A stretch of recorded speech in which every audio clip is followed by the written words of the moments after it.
Hi everybody, welcome to Do the Hustle Quick Start Module 2, Online Market Success. This is Lecture B. During this lecture, we're going to talk about the things you need to put in place to support your online freelance business.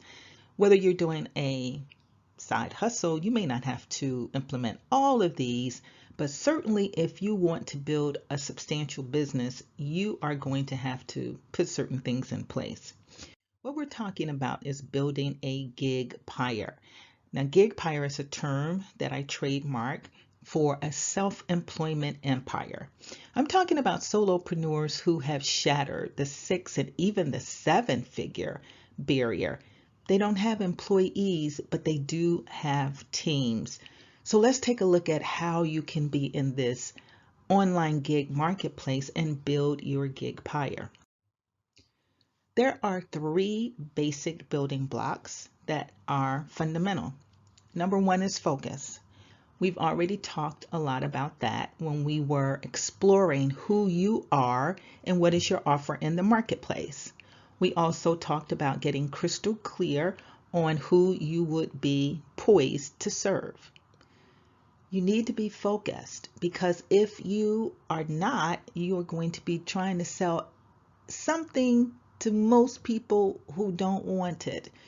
You want your marketing efforts to be very targeted so that you would reach the people who need what you want, they want what you want, and they also have the resources to pay for what you are selling. Get focused. And second is foundations. Foundations are the very fundamental things we need to have in place. If you think of a house, you think about that slab, that foundation, and everything is built on top of it. If there is a problem with the foundation, the whole house may crumble. And the same thing can happen with a business. There are many companies that had very fast growth, but they didn't have the procedures and the processes and automation and the team in place so that they could support that growth. And then the third major building block, I call them freedoms. These are the things that you want to put in place so that you can buy back some of your time.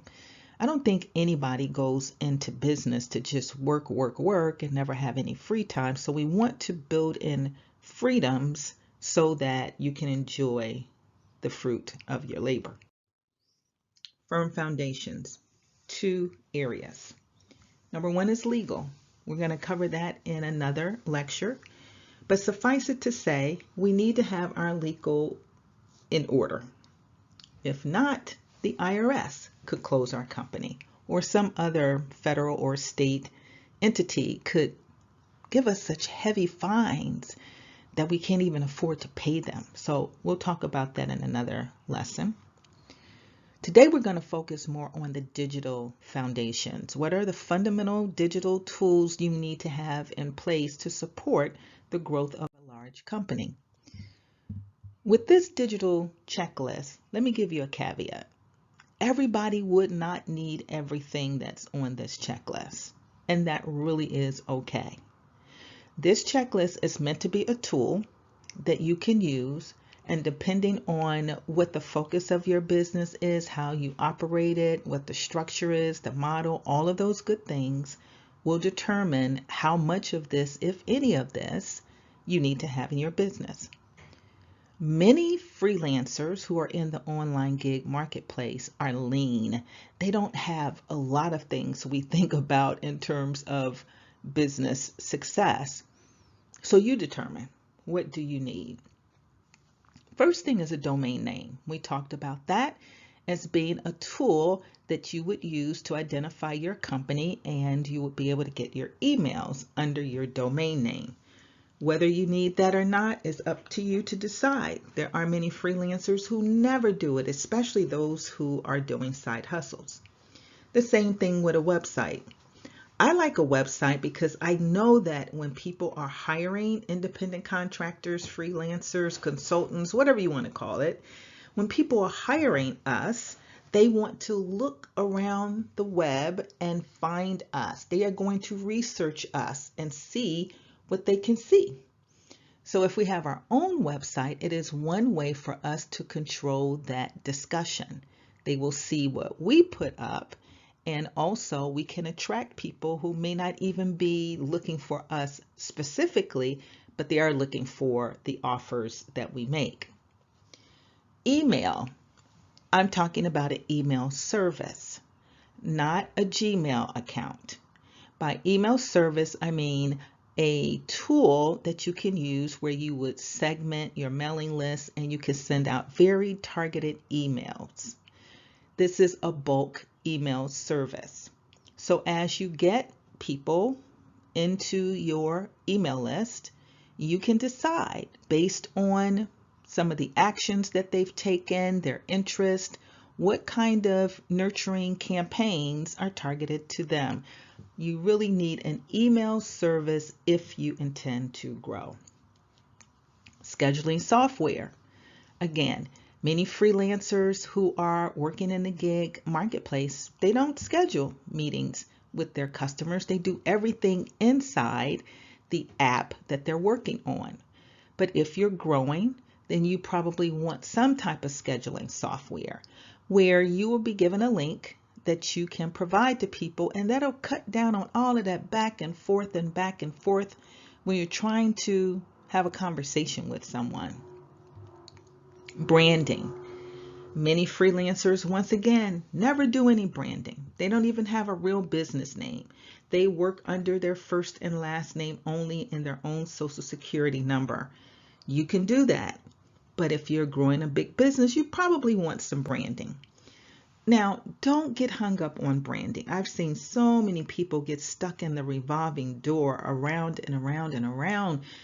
Oh, are the colors right? Oh, does the look right? What does this communicate? And there is nothing wrong with that. Branding is important. But if you're just getting started, then you can use an email, your name, signature of your name for your logo.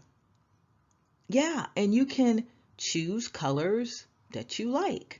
Do a little research on the colors, but choose colors that you like. Start with something simple.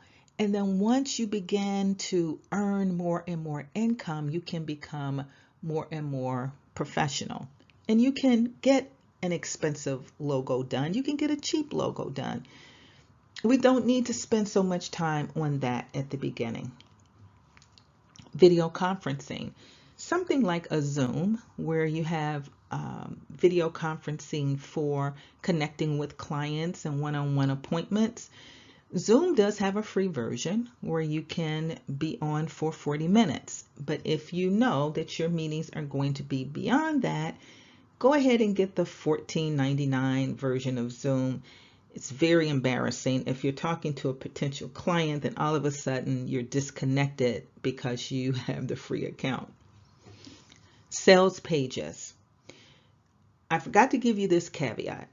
The links that you see here, they're actually my affiliate links. And that means that these are tools that I use and I like and I refer to other people, and I am a reseller for the company. So if you click on that link, it will take you over to the tool and they will give me a small token for helping to promote it. But these are things that I like, and you can look for others. Sales pages, I like lead pages. I like lead pages for a number of reasons. One being that they have so many different templates that I haven't found anything else that has as many templates. There may be, but I just haven't found it. Also, it's easy to understand. It's pretty intuitive. And since I'm not like a tech genius, I look for simple and inexpensive tools that I can add to my arsenal. So if you want to create sales pages, which you will want to do as you grow, you may want to check out lead pages. Social media covers and accounts. Once you understand your target market really well, you'll have a better understanding of where you're going to find them on social media. You do not have to be on every social media platform running around like crazy, but there are some where you want to be. And so I always say to people, start with one or start with two, whatever is comfortable for you. Make sure you are selecting the ones where your clients are most likely to be found. And then you want to create a cover design that will match the colors of your branding and your logo. Payment processing. We've already spoke about that. You have to get payment processing because you're working online and people will pay you online. Virtual production studio. StreamYard, I'm an affiliate for this company. I really like it. If you're going to be streaming content, and I always talk about being able to stream into multiple channels. If you're going to be doing this, then you want a piece of software that will make you look very professional. StreamYard is one of those. You can stream into multiple channels with StreamYard, and you can do some really nice things like lower thirds. You can have your backgrounds and things like that. And it looks really professional. So I recommend that. Cloud backup. I use iDrive. And the reason I do is because they give you a lot of storage for a small investment. But you need some cloud backup. If your computer goes out and you lose everything, it could be a disaster. That has happened to me once before, and it is not a good thing. Again, you're going to purchase these as you need it. Let's talk about the freedoms that I mentioned. And this is a general statement. Freedom isn't free. It never is. It never was. When I talk about freedoms, I'm talking about the strategies that are going to give you your time back, the time that you want while you're earning the revenue you need. It's all about operating procedures, automation, and building a team. Everybody knowing what they're supposed to do, and everybody has their workflows, and things are running smooth. That gives you the freedom that you desire. So here's some questions that I want you to ask yourself. Again, you may not need all of this, but as you grow, you may find that some of this makes sense for you. Don't get so frantic about it because these are things that are built with time. You don't have to have everything done immediately. But think about these. Do you have a way to capture leads from your website and from social media? You've seen this a million times. We call it an ethical bribe. I've got something that you want, and I will give it to you for free in exchange for your email address or your telephone number so I can stay in contact with you. You want to get your leads into your own database. If you don't, you are at the mercy of the social media sites. They can decide they don't like you any longer. You break some of their rules that you didn't even know existed, and now you can't even contact all of these potential customers. You want to always, always, always be looking for leads. You need a prospecting plan to find new clients. Don't just depend upon these lead magnets. These are the free offers that you have for people. That is a good way to get clients, but you need to have a prospecting plan that has multiple channels where you're being very deliberate and very consistent about finding new customers. And then a follow-up plan. So if you meet someone at networking, you need an actual follow-up plan so that you know that you're not going to lose that contact. Do you remember back in the days when we were meeting in person and we had all of these business cards, and most people never followed up with the business cards? And it's the same way in this virtual environment. You go to all of these virtual networking events, and if you don't have a plan, all you're doing is wasting time, because you have to follow up with people so they can know, like, and trust you. Then they will buy from you and they will refer you to others. You need a sales process of exactly how you're going to convert your leads into clients. And then once they're clients, how are you going to manage them? You need an onboarding process. So when a client signs on with you, what happens? Create a process for that. How are you going to welcome them? How are you going to instruct them about how do they make the best use for whatever they're buying from you. And how are you going to periodically suggest to them that they would buy more from you? Everybody knows that it's cheaper to sell something from a customer who's satisfied than to go out and acquire a new customer. You also need a process to track your workflows. And by that, I mean, these are your systems. These are your processes. So you got a new client system, a new client comes in, A, B, C, D happens. That's the process. You are going to host a virtual event. A, B, C, D happens. There's a process. There's a timing. These are workflows. You need a process to track that, make sure everything is going according to plan. And then automation for contracting and invoicing is very important, especially invoicing. Back in the day, many years ago, I would send out invoices, but I didn't have any process to follow up. So now there's software who will do that for you. Once you send the invoice, the software, you program it to go back out and say 30 days, hey, you haven't paid. Can you please send your money in? It won't say exactly that, but you get my drift. Social media publishing to multiple channels. There are tools that you can use for that, where you create something once and it goes out to multiple channels. You don't have to go post on Twitter, post on LinkedIn, post on Facebook. You can automate all of that and save yourself some time, effort, and aggravation. So let's talk about steps for managing a remote team, because this is part of your freedoms plan.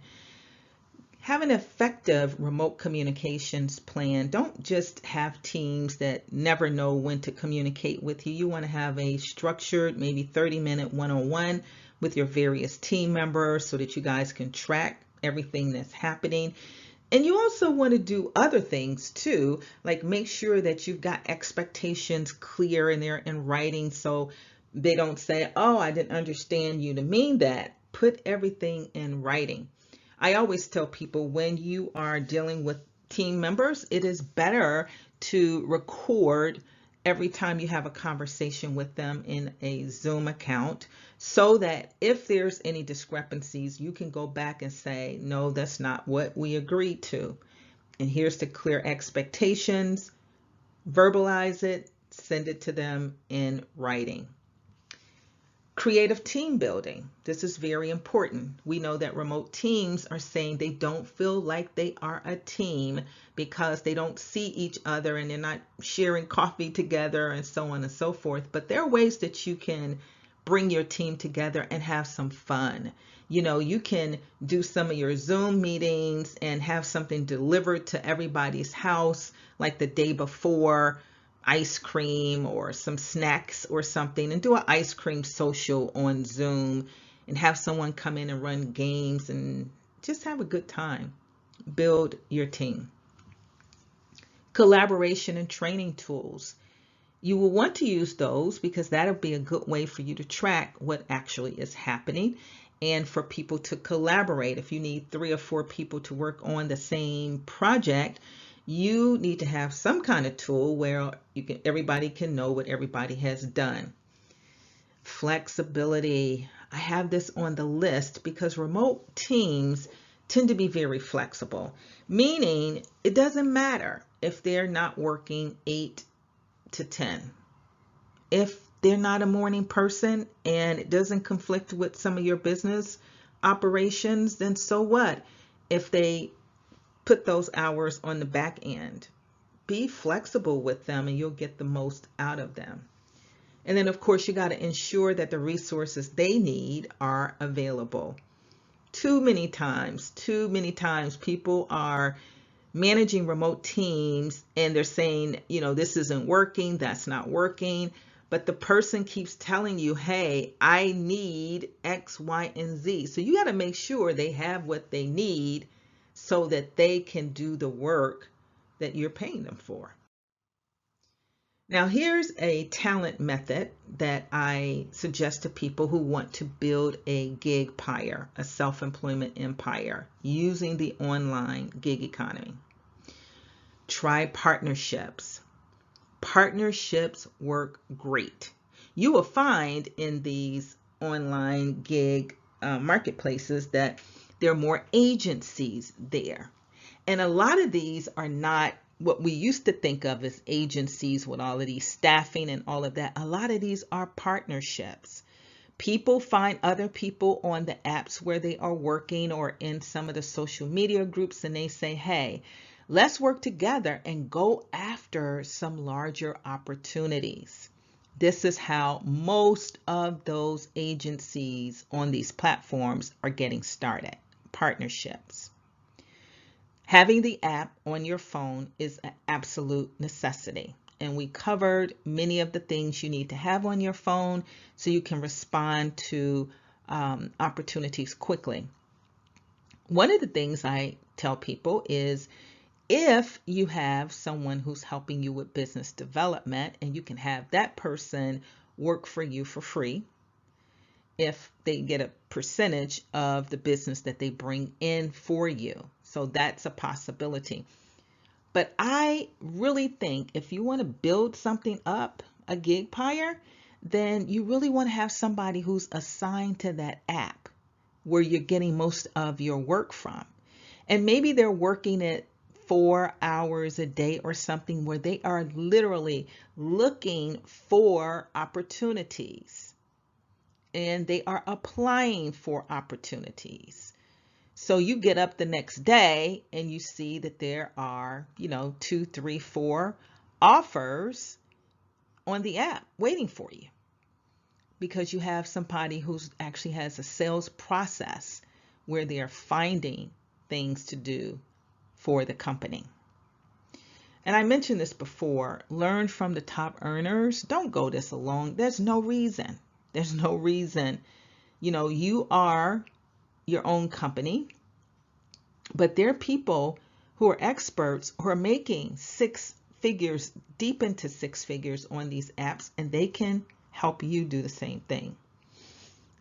And since many of the people on the app are very generous, they tell you what they've done. I've even seen where they have taken a look at your profile and said, hey, you may want to change this, you may want to change that. So also extend a helping hand. That is one way you build up your reputation in these social media groups for people who are working on these various apps. And it's where you can find out about potential partners because you've already been helping each other.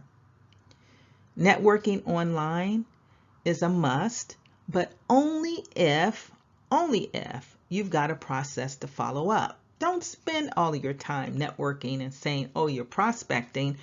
If you don't have a follow-up plan, you're wasting time. And then T, trust the process. No, you are not going to go on any one of these freelance apps and in 7 days make $100,000. That's not going to happen. It's going to take some time. You need to build up your reputation and your client base. So trust the process. I've watched quite a few people go on these apps and earn a really good living. And finally, I want to leave you with some additional resources. Some of these might be helpful to you, but again, it depends. If you're doing a side hustle, maybe not. But if you're building out a gigpire, maybe so. I have a sample contract for you. This is a free tool where you can go in and download this and you can have it as your template for your contracts. And the same thing for your invoices. You can have a template that you use all the time for your invoices. Now this is a website, Odoo, that has free tools, and the first tool, they have a whole suite of tools, but the first one is always free. Wave offers a free bookkeeping software package, and they also have bookkeepers who can help you get established on that tool. And then the Small Business Administration, I provided you with the link where you can go and identify local assistance. There are small business development centers all over the country. You've got women's business centers, veterans business centers, So there are a lot of resources that come through, filter through the federal government down to the local level. Take advantage of that. And then I also provided you with a free Excel income statement template. It's an Excel statement that'll be helpful to you. So I hope these resources are something that will help you grow your gigpire.